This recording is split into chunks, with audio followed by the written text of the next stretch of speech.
nama saya Renti Triana Putri dengan NIM 200867270, Program Studi Pendidikan Jasmani Kesehatan dan Rekreasi, Fakultas Ilmu Keolahragaan Universitas Negeri Padang.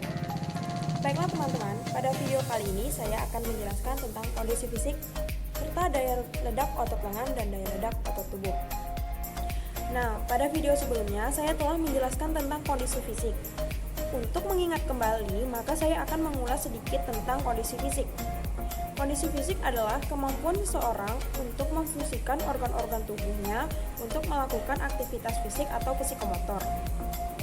Semakin baik kondisi fisik seseorang, maka semakin besar pula peluang orang tersebut untuk dapat memperagakan gerakan-gerakan atau gerakan psikomotorik. Bagi para atlet yang memiliki kondisi fisik yang baik, maka akan berpeluang besar untuk berprestasi lebih baik daripada atlet-atlet yang kondisi fisiknya jarang dilatih atau kurang baik. Nah, kondisi fisik ini ada yang namanya kondisi fisik khusus. Kondisi fisik khusus itu terdiri dari daya ledak otot lengan dan daya ledak otot tungkai. Nah, yang pertama kita harus tahu dulu apa itu daya ledak.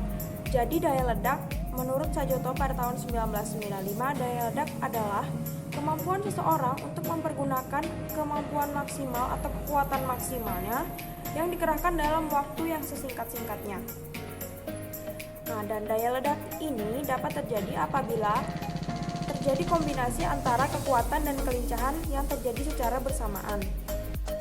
Yang pertama yaitu daya ledak otot lengan. Daya ledak otot lengan adalah kemampuan otot lengan untuk dapat mengatasi beban atau tekanan dengan kontraksi kecepatan yang sangat tinggi.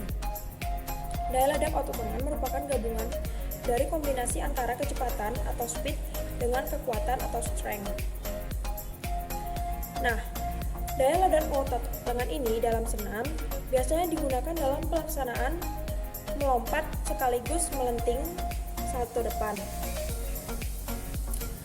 Gerakan melenting ke depan atau salto depan biasa disebut juga dengan front handspring. Nah, gerakan front handspring ini sangat membutuhkan kekuatan dari daya ledak otot lengan, di mana saat kita melenting ke depan ke udara, tangan menahan beban dan mendorong diri kita untuk dapat melenting ke depan.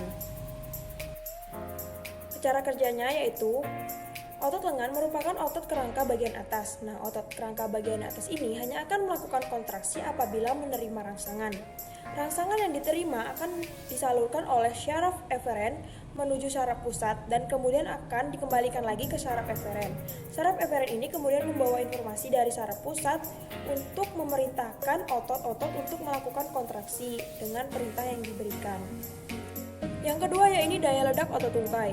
Nah, daya ledak otot tungkai ini sama halnya dengan daya ledak otot lengan, hanya saja dia terdapat di tungkai. Tungkai sendiri terdiri menjadi dua, yaitu tungkai bagian atas, terdiri dari pangkal paha sampai ke lutut. Dan yang kedua yaitu tungkai bagian bawah dari lutut sampai kaki. Nah, yang pertama yaitu tungkai bagian atas. Tungkai bagian atas pun terdiri dari 3 golongan, yaitu yang pertama otot abduktor, kemudian musculus extensor, dan yang terakhir adalah otot flexor femoris.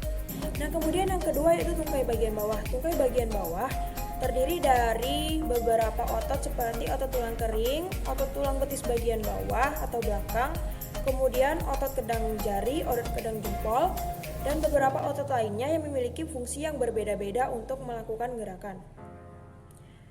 Nah, jadi itulah beberapa materi yang dapat saya jelaskan. Lebih dan kurangnya saya minta maaf. Wabillahi taufiq wal hidayah. Wassalamualaikum warahmatullahi wabarakatuh.